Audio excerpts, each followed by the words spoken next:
Hello and welcome to Edukemy's YouTube channel. In this video, we shall discuss the feature news for today, that is 21st of January 2022. Welcome to all the people who are here online. I am Lynn. Hi Hiba. Good evening Kriti. Hi Ashish. Welcome back. Tiyasha, Rachit. Good evening. Hi Sagarika. Hi Sam. Good evening Rachit. Hi Babani. Peace lover. Good evening to you as well. Quite a peaceful person. But you have a question. This initiative will continue till main or will shift only to paid users later, sir? I think this is a very strategic call for the organization to take. But if you like the initiative today, I think that it should retain here on YouTube itself, right? So the point is to serve you all. See, many of us are in the phase of preparation where we are beginning the preparation. There are 3-4 kinds of people: beginning the preparation, or have attempted the pre 1 or 2 times, or another level where we have attempted mains a couple of times, or have an experience of interview, and another category of people who have already gotten through and are improving their ranks. 5 category of people, 4 or 5 category. Now requirements of everybody is different, but requirement for everybody is to update their current affairs, right? So according to how I see it, I think that since this is a requirement for everybody, I think it should continue. But yes, there are so many things that we can do together. For example, answer writing. अब ये YouTube पे कैसे होगा? I need to see the handwritten answers. No. For example, limited time test. How it is to happen on YouTube? There is no platform as such for this. And this is what the organization has, right? No organization can run only on charity. There are many ways it has to function. But I think this particular thing, current affairs, is something that we look at for the perspective of YouTube, right? All right. So good evening, Ravi. Good evening to you as well, right? We provide a lot of free content. For example, the complete current affairs magazine Gazette is available online free to everybody. So is Cosmos. So is the final pages for prelims and mains. So are so many other initiatives. But yes, some other content that you will find on the website, how we publicize, you will find that the main support program, their answers sometimes I do show you, right? Answers that we write. So handwritten answers which are to the point on the question. That is something that the company would want to keep as people who are in the part of paid courses. All right. All right. So Babani says, don't worry, before that try to clear the exam. Yeah, you guys will clear the exam provided you are consistent with your current and your static parts, right? All right. Yes, Ravi, abhi free hai to enjoy karte hain na. The best things in the world are always free, available to everybody. But yes, we do not utilize them. What is free for everybody? The air that we breathe, the water that we intake, advices of our elder generations, always free of cost. But how many of us do follow that? That is the point. सबको पता है लेकिन करते हम लोग नहीं हैं. All right. So welcome back, Vakram. Welcome back. Beautiful point raised that you raised in the last video. Thank you for this. Pritika says, sir, nowadays you are using Hindi also. Please stick to English, sir. South Indian is also saying. Yes, Pritika, I will try my best to speak only English. All right. Mamta, good evening to you. There are some phrases which I try to speak in Hindi and then I, also translate that. I will try that as well. All right. So, feature news for today is on nuclear risk in a multipolar world. Nuclear risk in a multipolar world. Before we get into the nuclear risk in a multipolar world, let us quickly understand the kind of nuclear conversations that are happening around the world. We have these 5 leaders from P5 nations, also those particular nations which are signatories of the NPT, non-proliferation treaty. And these are those P5 countries which legitimately own nuclear weapons, not destroying them. This is China, this is France, Mr. Macron, and then USA, Boris Johnson, and Russia. And the flags of these particular countries, right? So there should be a confusion for you people, which is the one which belongs to France and which to Russia. So here is the answer: France and Russia. Look, the colors are very much similar. These people spoke just a few week back. They had a meeting on disarmament, and this was on NPT, right? Some review meeting for non-proliferation treaty, and they said a nuclear war cannot be won. A nuclear war cannot be won and must never be fought. And they also say they only serve defensive purposes. This is what they have said. But if you look on the other hand, their actions, they are absolutely contradictory to what they have mentioned. Just a couple of days after giving this declaration from these 5 countries, Mr. Chinese Premier, what he did was he formally declared or stated to his armed forces that they must get into preparation of advanced weaponry, right? Something that can deliver strategic and small scale nuclear detonation. This is what is China about. Then we have a country like Russia. They have already tested missiles which are going to circumvent the whole earth. If they have a missile of this capacity which can evade USA and which can go circumvent through South Pole, all they have to do is fix a nuclear warhead on this, right? So increasing their capacities, ASAT test, etc. USA has already increased its capacities and making missiles more flexible for limited nuclear warfare, right? Now these are not defensive purposes, they are speaking of offensive purposes, limited nuclear war. So their actions are exactly opposite to what they speak. And to aid to it, let me show you the kind of nuclear arsenal these countries around the world have. There are largely 9 powers which have declared, directly or indirectly, that they possess nuclear weapons. First of all, these 5 countries, right? And then we have countries India, Pakistan, Israel, and North Korea, right? Israel does not openly talk about it, but yes, Israel is supposed to have had it, right? So USA 6,000 warheads, Russia again 6,000 warheads, but a country like India only 150, Pakistan 150, China around 300, France 300 around, UK 300, and then North Korea 30. So point being that 2 countries, these 2 big nations, they are not even in the process of demolishing their warheads. In fact, they are creating limited weaponry, flexible warheads, nuclear warheads, and this is 2020 estimates, right? So when they declare that it cannot be won and must never be fought, defensive purposes, this is exactly opposite to what has been found.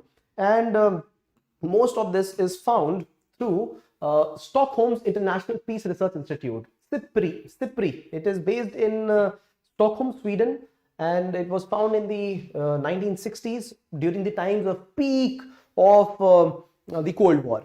Now, there is a whole lot of economy behind this. Dollars, yen and yuan, and then pounds and euro. Let us look at this.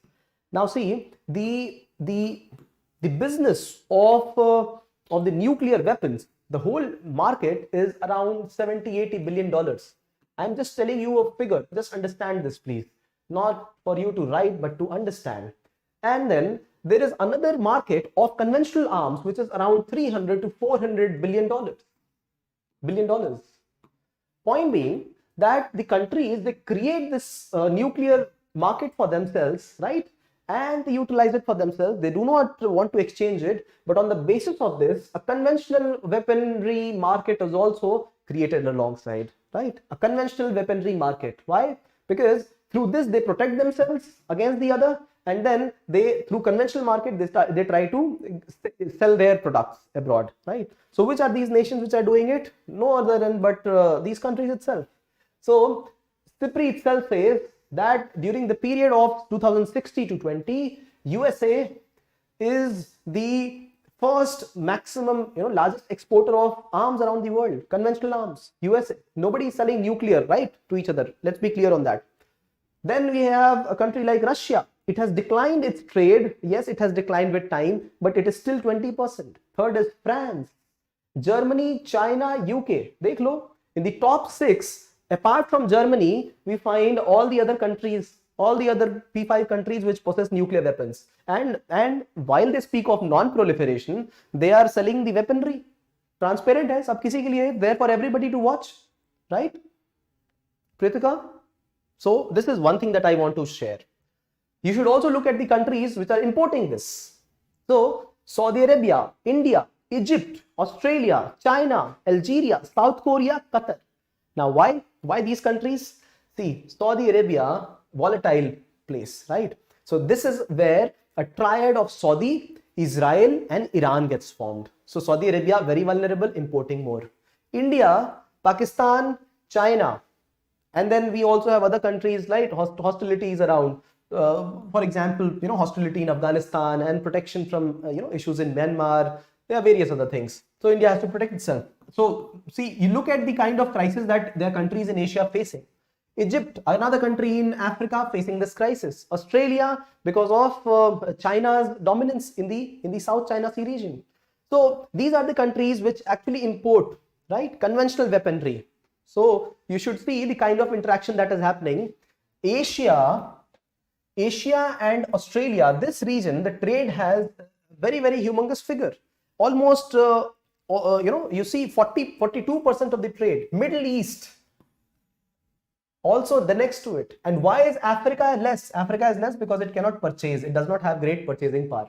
Point being, European countries and America, these are the places which are creating weaponry and they're selling it to other people, right? But they're not selling their nuclear arsenal, right? CIPRI itself, this is the report for 2016-2020, right? And you see, this is the time scale which indicates the total sale from the times of 1980s. 1980s, it peaked because of the Cold War. It decreased in 1990s, 2000s, but it has again come up. And in fact, the latest CIPRI report, it also states India's position, India's and the whole world's import during the time of COVID, it has only increased even despite the COVID pandemic, even despite the shortfall or the turnaround of economy or it going down, the import of weaponry had increased, right?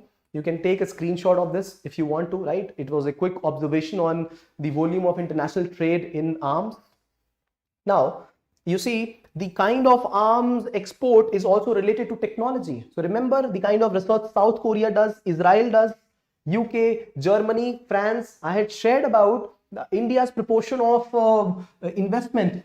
It was 0.67% of GDP, 0.67% of GDP in investment on research and development. Countries like South Korea, it is 4 times what is in India, more than 3%. So is Israel, UK, Germany, France, all of them have a very, UK, Russia also included. They are the major sellers to the international market. Many of these countries have nuclear arsenals. They do not sell it, but they defend themselves from it. They are also building offensive capabilities. On the other hand, they are selling the conventional weaponry to other stakeholders, right? Now, if you look at the world map, let me show you what are the kind of vulnerabilities that we talk of, right? For example, you look at the region of Ukraine and Russia conflict. Yes. Now, USA says we will install THAAD weaponry system there, right? Or a nuclear weapon. THAAD is established. That means, or the Patriot missile is established. They can have a nuclear warhead. See, समझ रहे हो ना? Only missile system has to be put here. Nuclear warhead तो उस पर वो डाल ही देंगे, right? 6,000 weapons का करेंगे क्या ये लोग? So, what will they do with these 6,000 weapons? Point being, when Ukraine tries to help itself, USA will come in, UK will come in, and they will start to deliver weaponry to them. Similarly, there is a place in Africa, Middle East, Israel. So when Iran is at the verge of creation of nuclear weapons, who is at stake? The countries like Saudi Arabia is at stake, countries like Israel is at stake, countries like Egypt are at stake. Now, this is where they will start building their non-nuclear or conventional weaponry, right? So it is in the interest of everybody that a country like Iran does not proliferate nuclear weapons. Similarly, is the case with a country like South Korea and Japan. Japan is one of the largest importers. So is South Korea. It is because of the situation in North Korea. They have developed nuclear weapons. China already has it, and China, North Korea has some friendship, you know that. And South Korea is not so good with these countries, right? North Korea and China. Point being that, and let me also share the kind of language that these global leaders use. The administrator for North Korea and USA, ex-administrator, the president of USA, Mr. Trump, he said, the premier of North Korea said to USA, we have a nuclear bomb and we can destroy you. And in response, the leader of North USA says, we have placed a bigger weapon. I have placed a bigger nuclear bomb button on my shelf. This is how they react to each other. Completely irresponsible, increasing global trade in nuclear arms and not at all responsible for what they have, right? So one of them is the increase of multipolarity. Earlier there were two powers, USA and Russia, USSR, and we had START treaties, we had arms reduction treaties between them. They did not reduce. Yes, they did reduce to an extent, but it is not effective. Why? Because now we have a tripolarity, USA, Russia and China. We have a tripolarity between India, Pakistan and China. They are not listening to anybody. They are not listening to the NPT, NSG, nuclear suppliers group, any of them. Similarly is the case with a country like Iran, not listening to the global powers. Similarly, North Korea, nobody, not giving any heed to anybody else. So multipolarity is one thing. The second one is triads. These small triads getting formed: Ukraine, USA, Russia, India, Pakistan, China, Iran, Saudi and Israel. The triad in North Korea, South Korea, Japan. Triad between Australia, New Zealand and China. So these are the triads which are making the local groups more effective. Asymmetry.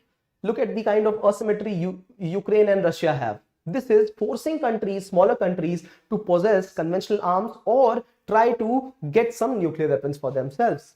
Unhindered competition. Competition, right? Bomb. Territory. Many of the countries are fighting for their territories, right? Most of the war is because of territory only, increasing the competition between each other. And there is uncertainty about it, right? For example, North Korea testing missile every day. Country like Iran, will it possess nuclear weapons or not? So these are the questions that the whole world is asking, because of which there is proliferation of conventional arms. And to prevent nuclear warfare, these developed countries have also created limited war capabilities, limited nuclear war capabilities, right? So the world's largest arm producing companies kahan ke hain bhai? USA, China, UK and China. See, Lockheed Martin, Boeing, if you've heard of these companies, these are private companies, but they export only to that nation to which the government agrees to, their government agrees to. All right. So in this situation, what should be an ideal situation for nuclear, nuclear policy be? I have quoted what we have in India, right? Credible minimum deterrence, right? The effect of the bomb or the kind of nuclear weaponry that we should possess should ensure a minimum deterrence from the opponent, right? We have something and be fearful from us, right? So this is one, bach ke rehna. The second one is no use against non-nuclear nations. Point being that India will not be using these weapons against Bhutan, against Sri Lanka. They don't possess it. Genuine. No first use. We will not strike first. But if we are, attacked with nuclear capacity, we will have the capacity to massively retaliate. This is a part of India's nuclear policy itself, right? And control over nuclear export. We will not be exporting nuclear devices, nuclear technology to other countries. And we will also promote global nuclear disarmament, not unilateral, but everybody's. This is a very good policy, and this is the line on which other countries also should operate on. But are they? No, they are not. Many of the countries are moving towards first use as well. That is by creating the smaller flexible nuclear devices, detonation devices, right? Now, there is a brief history of how this happened. Countries started with a partial test ban treaty. Partial test. That means tests should not be done on space. Tests should not be done underwater, right? Because it will disturb the space environment. It will also harm the underwater organisms or the whole ecosystem. So therefore, countries started to conduct these tests underground. But it is again proliferating only now. So then we also initiated a non-proliferation treaty. This was in 50s, right? And then we had an NPT in 1960s, 1968, 67, 68 it was signed. 70 it was to be implemented. Why this date? Because this is the deadline after which 1967 was the deadline, and all these 5 countries possess the weapons till then, right? So apart from 5 countries, the idea was that no other country should be able to possess nuclear weapons. So they said no proliferation by any country. Second, nuclear disarmament. Everybody will disarm themselves from nuclear capabilities, and they will only use nuclear energy for peaceful purposes. This is what was it. They use it for peaceful purposes, disarmament not happening, and non-proliferation not happening. So NPT is something that India, Pakistan, Israel called as discriminatory, right? This is the point that these countries raise, and this is why they have not signed NPT. India also conducted its first nuclear test in 1974-75. Because of this, NSG, Nuclear Suppliers Group, was formed to transfer nuclear technology, nuclear fuel only to specific countries which are more credible in nature, right? So a group of around 40 countries was formed, right? India was not a part of it. So India did not receive decent supplies for fuel for its nuclear power generation, right? But India got this through informal channel through USA 2008 nuclear deal, Indo-Nucleus US nuclear deal. After this NPT, we had a treaty called as CTBT, Comprehensive Test Ban Treaty. No nuclear testing to be done anywhere on the earth, but this was only signed, it was not ratified, it is not effective because all the participating nations in the particular treaty, they did not adhere to ratify it in their parliaments, right? So not functional, signed in 1996. MTCR, Missile Technology Control Regime, Australia Group, Wassenaar Arrangement. India is a member of all these three. They were formed in 1980s. The idea was, for example, Missile Technology Control Regime. The idea was that if a country has a missile technology and it can route the missile or it can send the missile 500 kilometers away, we will not sell this technology to every country. Only the countries which are a part of MTCR, Missile Technology Control Regime, they can be sold to each other. Otherwise, the cap was 300 kilometers only.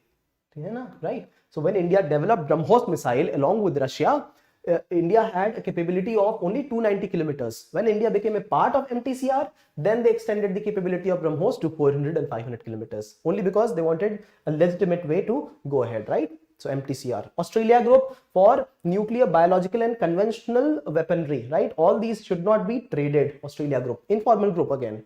And Wassenaar Arrangement, this is a place in Holland, in Netherlands, and this was to ensure that technology, dual technology, transfer should not happen, right? Technology, for example, nuclear itself, right? Energy and weapon, it should not be transferred. Only members can transfer amongst themselves, right? This is a short, summary of all the treaties, and quite a few of them were discriminatory. Non-proliferation treaty, discriminatory. Nuclear suppliers group, discriminatory. CTBT again. Now this is a map which indicates of the country which are signatories of the NPT. The blue ones indicating those nations which have legitimately possessed the nuclear weapons. The green ones, light and dark ones, indicating those countries which have signed it. India has not signed, Pakistan not, Israel not, North Korea retreated from it after signing, and then we have a South Sudan, a new country got formed 6-7 years back, not signed it. All right, this is the point that I wanted to mention, and in this context we will quickly understand some more aspects that are a part of our feature news discussion, right? Let me see if you people have raised some questions here. All right. Mamta, good evening. Sagarika says, but believe me, the quality that they give is awesome. Okay. Okay, thank you, Sagarika. Ravi says, I think it's not about the material being free. All right. Thank you, Ravi. Thank you. I am not getting your voice in one speaker. Are you guys able to receive? Yes. Vakram says $361 billion market. Okay, good. It's increasing. All right, you play with the nuclear, we're gonna play football.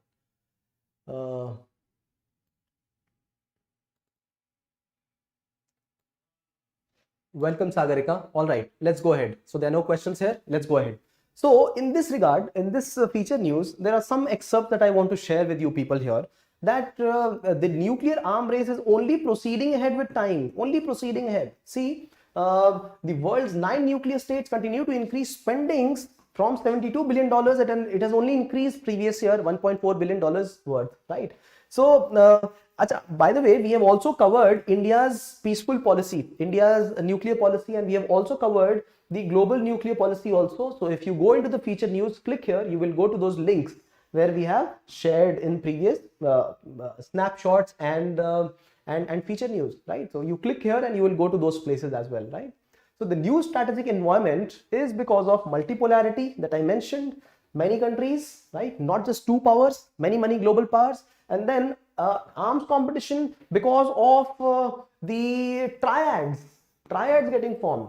no one center in the polarity. There are multiple centers because of which arms competition is happening, right? And there are non-state actors, there are state actors which are against each other. There is uncertainty. These are the words, keywords for you to use. And then there is a blurring line difference between conventional and nuclear arms race, because if we are producing those kind of weaponry which are creating limited impact nuclear weapons, that also is closer to conventional weapon only, but again it is still nuclear in nature. When we talk of non-proliferation, we talk of zero proliferation, right? So this is the reason. And another reason is asymmetry. As I mentioned, some are big nations and they are very small nations around, and this is the reason that smaller nations are trying their best to empower themselves. For example, very good example is Ukraine here.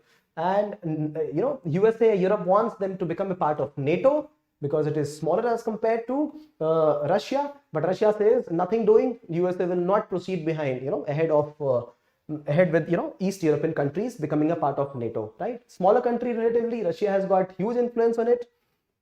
So asymmetry, that is the word, right? Now what is the emerging dimension is, ab tak deterrent tha, it was deterrent now, but now we will be using nukes, limited capability nukes, flexible nukes, right, which are usable in nature. So this is changing the nuclear doctrine. No, not what India has, but what other countries have. They've started to think of creating them, and there is a new arms race around it. Firstly, example of it. Firstly, we had 500 kilometer per hour missile capability, right? Let me give you an example. The American missiles are 800-900 kilometer per hour capability, right? And if the India's missile is 3,000 kilometer capability, we do have missiles like this. For example, our BrahMos itself is 3,000 kilometer capacity. So if the speed is higher, we will want this missile. So there's a nuclear arms race. But if we have a radar detection technology, it will detect it and it will be able to demolish this missile. So then there's a market for that particular radar. And there is an anti-radar technology also, which will again be able, the missile will be able to evade the radar. And then after that we have hypersonic missiles. So point being that we are developing a nuclear arms race and a arms race. This is something that is not favored. If you remember, I had asked a question to you people about what are the issues related to it. Sustainable development goals. None of them get served through this race. None of them get served because we are not forming a global army. We are forming an army against each other, right? So not serving any of these 17 sustainable development goals. No partnership, no helping each other. It's only increasing poverty in the countries. A sustainable, a huge point amount of money of the GDP being spent towards defense and offense of the countries, right? Now this is going challenging because we have more participation. Smaller the countries, multipolarity, and because of technological advancements, we are using it in these kind of weaponry, right? So these are the reasons because of which we see increased arm race. And in specific to India, what India possesses is a worrying sign because of the 2.5 front war, Pakistan, China, and the half front. Majorly the Pakistan and China front, right? And now the thing is, China has already committed itself to doubling its nuclear arsenal by the year 2030, and it will be developing the smaller weaponry. जो 10 ton का bum था, if it was 10 ton of a bomb, it would be hardly half a ton, 500 kilos only. Point being, if China is developing these kind of capabilities, limited war capabilities, India will have to counter by developing such. India will have to perforce do it, right? So when China got, example hai, it is an example, when China got its first S-400, where did it establish it? Along Indian borders. And India also has established it at the Pakistan and China borders, in the reach of both the countries. So this is the reason that India faces this challenge in South Asia, right? So current mechanism is actually incapable of handling this, because current mechanism speaks about only the permanent 5 or bigger powers, right? The 5 countries which have nuclear weapons. But now we must include other stakeholders like South Korea, like Iran, like North Korea, right? India, and you know what? When this meeting was organized for a review meeting for NPT just last week, on the basis of which we have this feature news, These other 4 countries, India, Israel, North Korea, and Pakistan, they were not called in the meeting.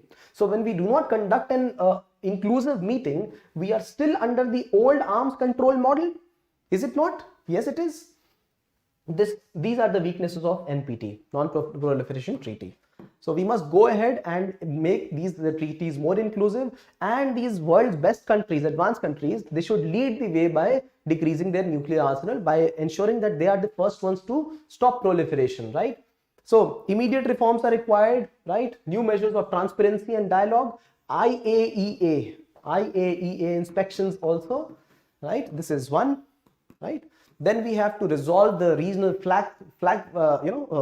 flashpoints. This is one. Avoiding the blurring of conventional and nuclear operations. Matlab, it means that conventional, let us make it conventional, and we should not decrease the capacity of nuclear. Let it be there. It should be only for deterrent, right? So countries should declare a nuclear policy that I mentioned that India has, right? There are 3 ways in which it can be done. First, doctrinal risk. How do we reduce the doctrinal risk? We will not talk nonsense. Statesmen, countries, politicians should talk responsibility and declare a nuclear policy which is about only deterrence, not about offense. The second one is escalatory risk. We have to reduce it by trying to minimize the kind of variability or risk associated internationally. And the third one is unauthorized risk. That means, see, there are so many automated weaponry systems right now. If you have seen, there is a person who runs around with the Prime Minister carrying a bag. What is that? What does that bag contain? It contains the nuclear key codes. One of those things that it contains is that. And the Prime Minister, along with the other authorities in the government, in the Defense Ministry, they are responsible to ensure that in case we are attacked any moment, there is a policy set to it that we will also launch a counter attack. So we have to reduce these kind of unauthorized risk, meaning that can these devices be hacked? Yes.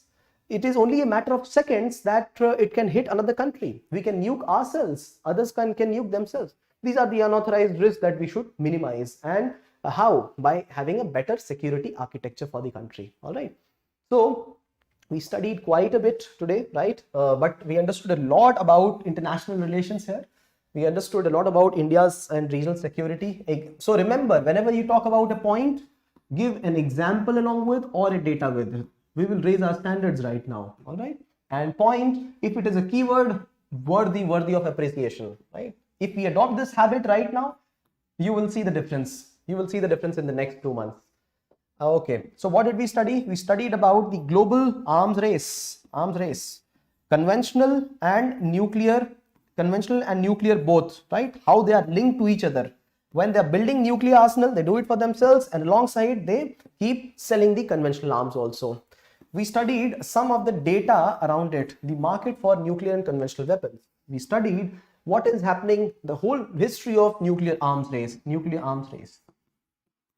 The complete history 1950 onwards. We also studied what are the present stakes. For example, multipolarity is one of the stakes. Formation of triads is another stake, right? More uncertainty during these times, right? And there is an unhindered competition. Nobody is speaking of decreasing the competition here. Why are people only talking of?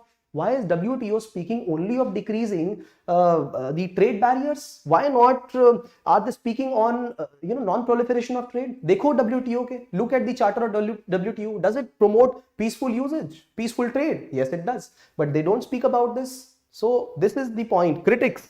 Critical points, but very, very pertinent points. Also in favor of India, because we also discussed the India's nuclear doctrine, some ideal that must be followed, right?